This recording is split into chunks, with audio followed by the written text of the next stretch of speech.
Instructions. You will hear a number of different recordings, and you will have to answer questions on what you hear. There will be time for you to read the instructions and questions, and you will have a chance to check your work. All the recordings will be played once only. The test is in 4 sections. Write all of your answers in the listening question booklet. At the end of the real test, you will be given 10 minutes to transfer your answers to an answer sheet. Now look at Part 1. Part 1. You will hear part of a telephone conversation between a job seeker and a recruitment agent. First, you have some time to look at questions 1 to 6.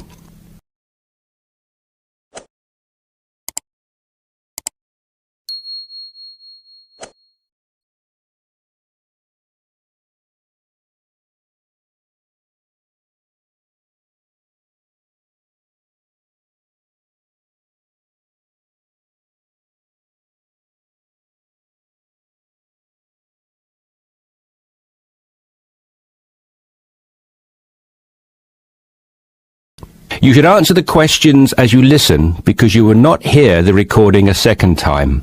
Listen carefully and answer questions 1 to 6. Yes, so that's Janet Thompson. Would you like me to spell it? If you wouldn't mind, thank you. Just the surname, please. No problem. It's Thompson. Great. Now, Janet, before we go through the openings I have here in front of me, might I just take a few more details to complete your profile on my system? Of course. What would you like to know? Well, let's start with your email address, please. OK, janthompson@hort.net. I see. Is that Jan as in Jan? No, that wasn't available. I had to make do with Jann. Here, let me spell it for you again, just to be sure.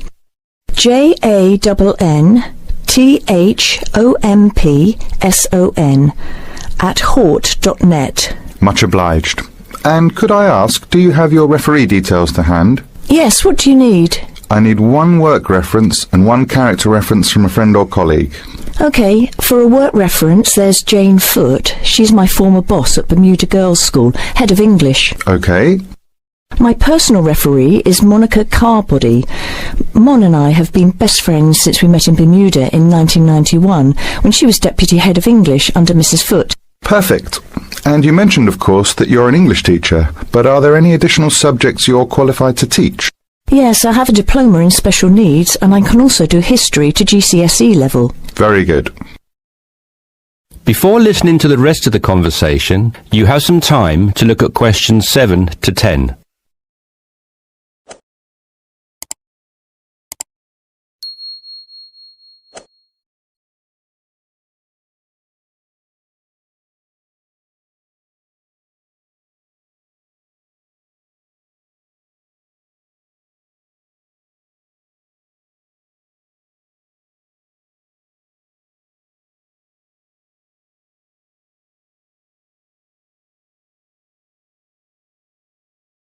Now listen and answer questions 7 to 10. Do you think I stand a good chance of finding something? Oh, better than good. In fact, we have some positions we can offer you today. You see, it's not so difficult to find a temporary role. Tell you the truth, there are plenty of them around, but getting a permanent position will prove a little more trying, though. Would you be prepared to take up a position short-term? Of course, anything that pays. Excellent. Well, there are 3 positions that I can offer you right now. The first is a teacher of English in LaSalle School. I'm sure you know it, right in the city centre. Yes, near where I live, actually. Even better. Well, it's a 6-month contract, and the very attractive thing about this role is that the head of English at LaSalle will, if she's satisfied with your performance after 6 months, offer to make you a permanent member of staff. Wow, that's food for thought. It certainly is, bearing in mind what I said before about how hard it is to find a permanent role. The second position I have to offer you is in a school near Chelsea. It's called the Chelsea Free School. Are you familiar? I can't say that I've heard of it. Well, this contract is for 1 year, which is a lot better, looking at it from a short-term job security perspective, than the first role I mentioned. But you also have to realise that you are a temporary replacement for a female teacher who has taken maternity leave. There is no prospect of the position being made permanent. I see. I have one other vacancy at the minute, though I doubt you'll find it quite so appealing. It's situated in rural Cambridgeshire. I'll spell that just in case you want to take it down. CAMBRIDGESHIRE.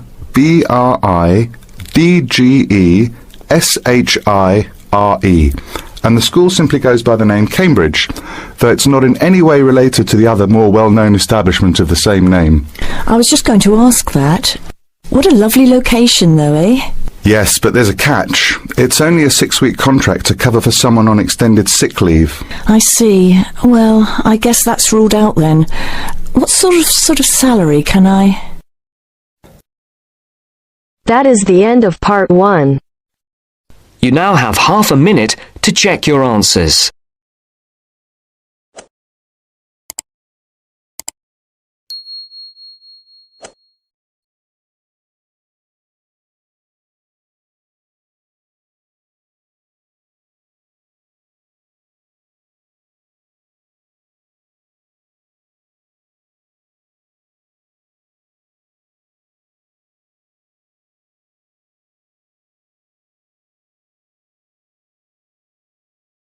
Now turns to part 2.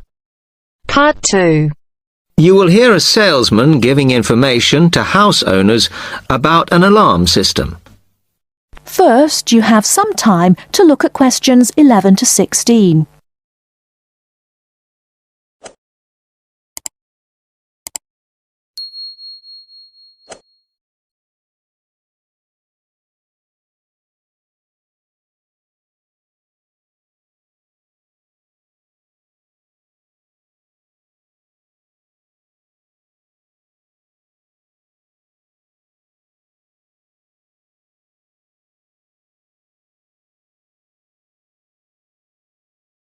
Now, listen carefully and answer questions 11 to 16.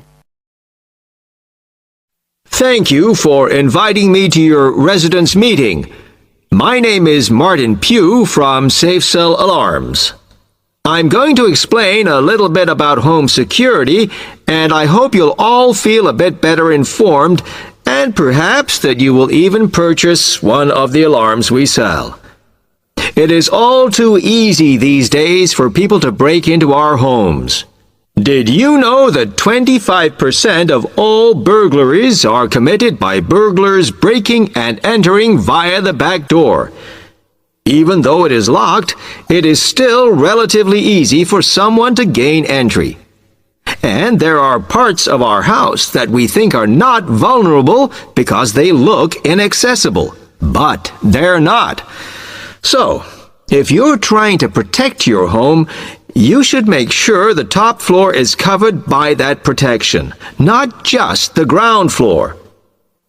We believe that the only way to secure your property is by having an alarm fitted. Just having the alarm on the outside can put burglars off, and we also recommend that you warn them about the alarm.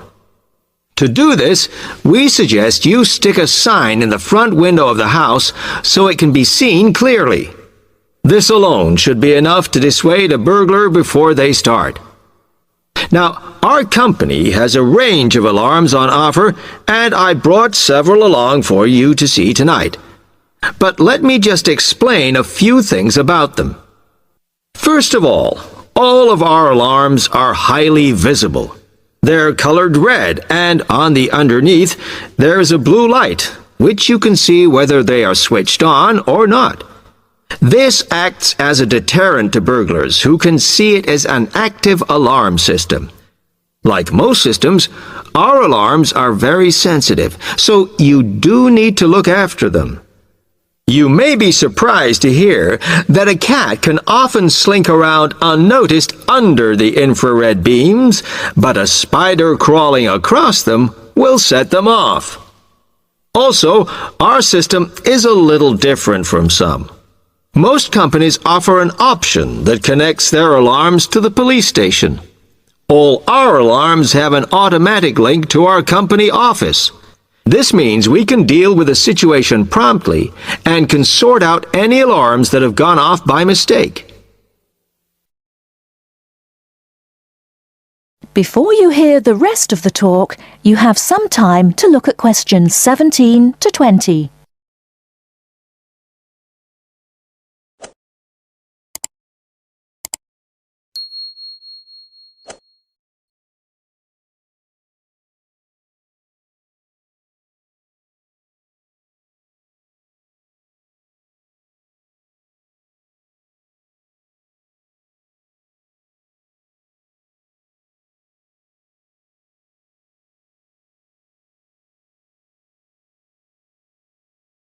Now listen and answer questions 17 to 20.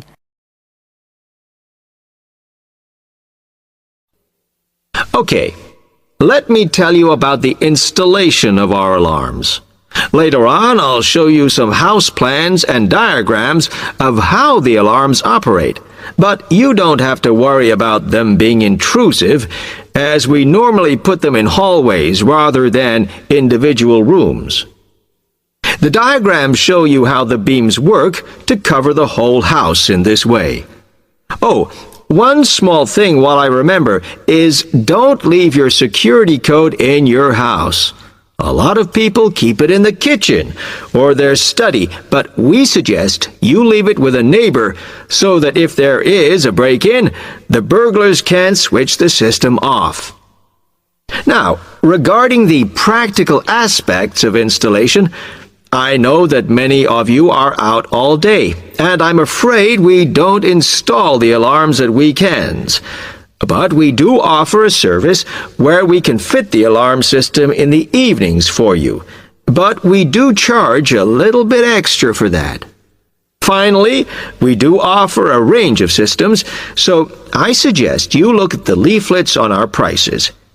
And please don't be put off from investing in a more sophisticated system to protect your home, as we do allow you to set up a monthly payment if it's too much in one go. Okay, now if you'd like to come forward.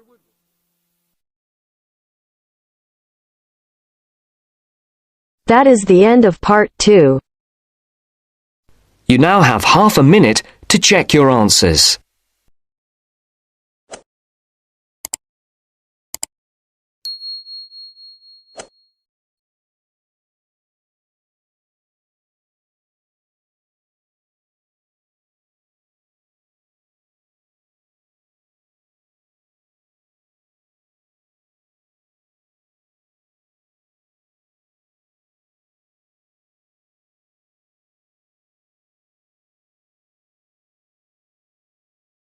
Now turns to part 3. Part 3. You'll hear 2 university students discussing a social science lecture they attended. First, you have some time to look at questions 21 to 24.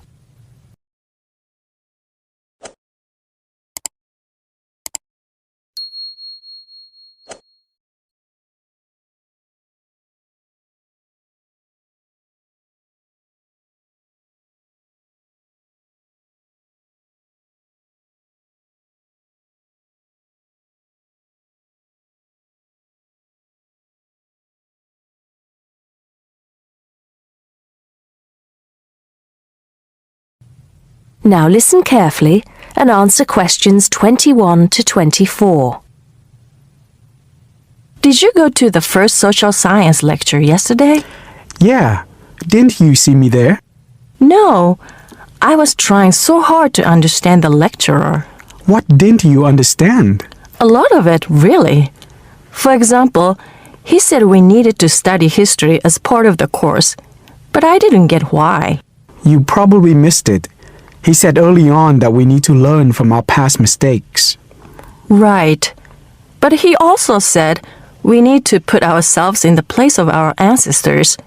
Why is that? I think the point is that it's not enough to know how they lived and what they did. We need to know what they thought. I see.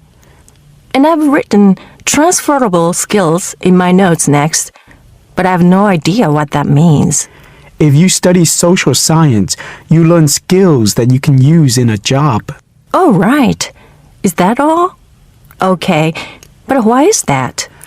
The point he made was that in studying social science, you use a flexible and adaptable approach to learning. Before you hear the rest of the conversation, you have some time to look at questions 25 to 30.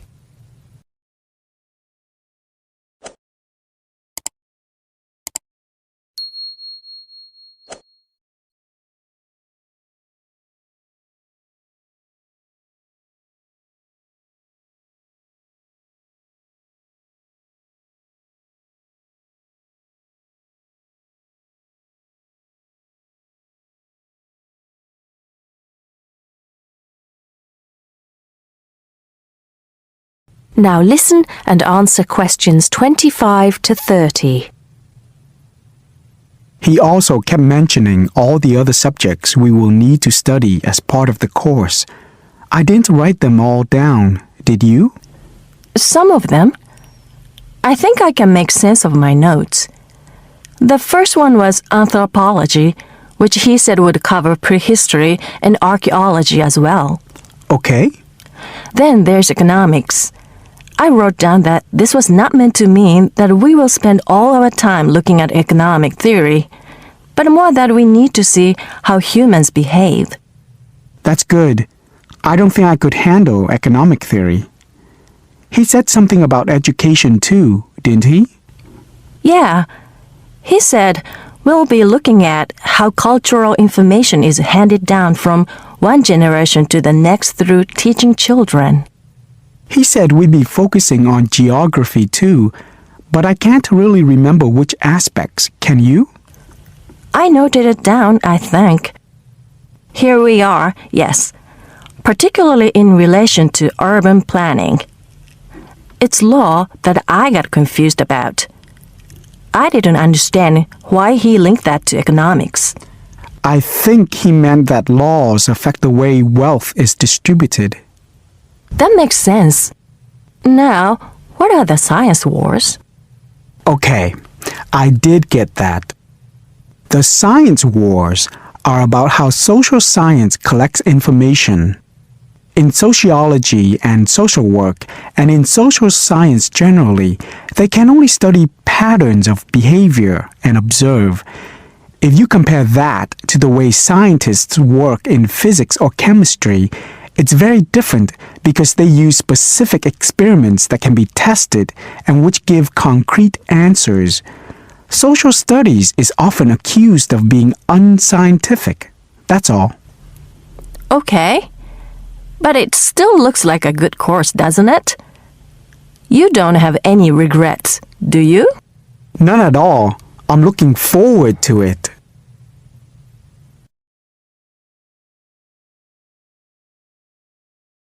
That is the end of part 3. You now have half a minute to check your answers.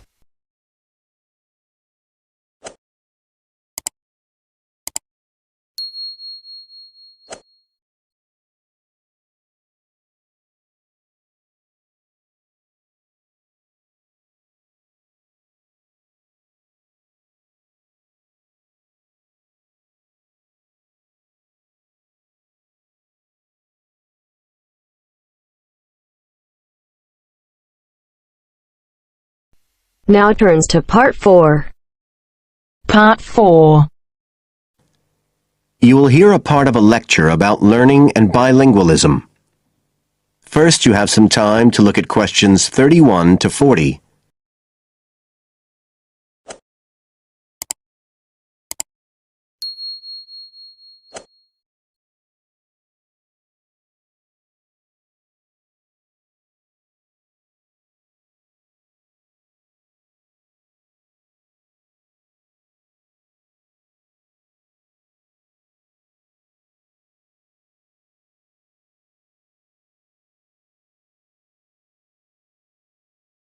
Now listen carefully and answer questions 31 to 40. When we look at theories of education and learning, we see a constant shifting of views as established theories are questioned and refined or even replaced, and we can see this very clearly in the way that attitudes towards bilingualism have changed. Let's start with a definition of bilingualism. And for our purposes today, we can say it's the ability to communicate with the same degree of proficiency in at least 2 languages. Now, in practical terms, this might seem like a good thing, something we'd all like to be able to do. However, early research done with children in the USA in fact suggested that being bilingual interfered in some way with learning and with the development of their mental processes. And so in those days, bilingualism was regarded as something to be avoided, and parents were encouraged to bring their children up as monolingual, just speaking one language.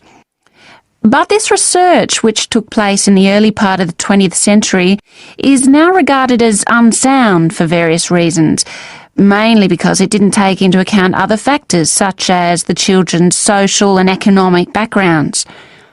Now, in our last lecture, we were looking at some of the research that's been done into the way children learn, into their cognitive development, and in fact we believe now that the relationship between bilingualism and cognitive development is actually a positive one. It turns out that cognitive skills such as problem solving, which don't seem at first glance to have anything to do with how many languages you speak, are better among bilingual children than monolingual ones. And quite recently, there's been some very interesting work done by Ellen Bialystok at York University in Canada. She's been doing various studies on the effects of bilingualism, and her findings provide some evidence that they might apply to adults as well. They're not just restricted to children. So how do you go about investigating something like this? Well, Dr. Bialystok used groups of monolingual and bilingual subjects aged from 30 right up to 88. For one experiment, she used a computer program which displayed either a red or a blue square on the screen. The coloured square could come up on either the left-hand or the right-hand side of the screen. If the square was blue, the subject had to press the left shift key on the keyboard, and if the square was red, they had to press the right shift key. So they didn't have to react at all to the actual position of the square on the screen, just to the colour they saw. And she measured the subject's reaction times by recording how long it took them to press the shift key and how often they got it right. What she was particularly interested in was whether it took the subject longer to react when a square lit up on one side of the screen, say the left, and the subject had to press the shift key on the right-hand side. She'd expected that it would take more processing time than if a square lit up on the left and the candidates had to press a left key. This was because of a phenomenon known as the Simon effect, where basically the brain gets a bit confused because of conflicting demands being made on it. In this case, seeing something on the right and having to react on the left. And this causes a person's reaction times to slow down. The results of the experiment showed that the bilingual subjects responded more quickly than the monolingual ones. That was true both when the squares were on the correct side of the screen, so to speak, and even more so when they were not. So, bilingual people were better able to deal with the Simon effect than the monolingual ones. So, what's the explanation for this? Well, the result of the experiment suggests that bilingual people are better at ignoring information which is irrelevant to the task in hand and just concentrating on what's important. One suggestion given by Dr. Bialystok was that it might be because someone who speaks 2 languages can suppress the activity of parts of the brain when it isn't needed. In particular, the part that processes whichever language isn't being used at that particular time. Well, she then went on to investigate that with a second experiment. But again, the bilingual group performed better. And what was particularly interesting, and this is, I think, why the experiments have received so much publicity, is that in all cases, the performance gap between monolinguals and bilinguals actually increased with age, which suggests that bilingualism protects the mind against decline. So, in some way, the lifelong experience of managing 2 languages may prevent some of the negative effects of ageing. So that's a very different story from the early research. So what are the implications of this for education? That is the end of part 4. You now have half a minute to check your answers.